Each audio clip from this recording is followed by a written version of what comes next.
Good evening everybody, welcome back to the channel. Tonight we are looking at ONDS. This is Ondas Holdings stock, and this one on Friday was up by 10.67%. Over the course of tonight's filming, we're going to be speaking about this, and I'll be giving you all of my thoughts and opinions. If you do enjoy, make sure to leave a like and subscribe, but as always remember, I am not a financial advisor, and this is not financial advice. Now, first thing to pay attention to here. And like I say, the stock is moving up by quite a bit.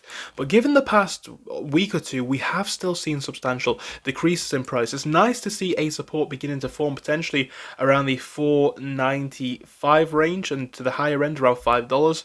But again, the question now becomes, can we break to the upside? Well, the first number that I'm going to be looking at is going to be up at 590, 592. If you can break above that, guys, my numbers become a little bit stronger. $6, 605. I'm then looking up to numbers such as 620 and 625. Break that and it's 640, and numbers past that take us up to 660, 665. 670 for a potential retest of numbers such as 690. Again, in terms of the downside, if we are to fall any from here, my initial hope is that we hold $5. If you can't see this, guys, it's $4.95, potentially down to $4.90, and below that it's $4.65 if we do continue to fall. So very much a make or break moment in my opinion. The RSI here is still relatively low. It's going to be very interesting to see what happens in the week ahead.